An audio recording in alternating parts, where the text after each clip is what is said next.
కీర్తనల గ్రంథము 14వ అధ్యాయము.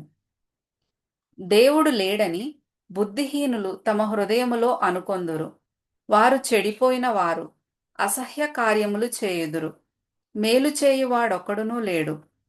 వివేకము కలిగి దేవుని వెదకువారు కలరేమో అని యెహోవా ఆకాశము నుండి చూచి నరులను పరిశీలించెను. వారందరూ దారి తొలగి బొత్తిగా చెడియున్నారు. మేలు చేయువారెవరునూ లేరు, ఒక్కడైననూ లేడు.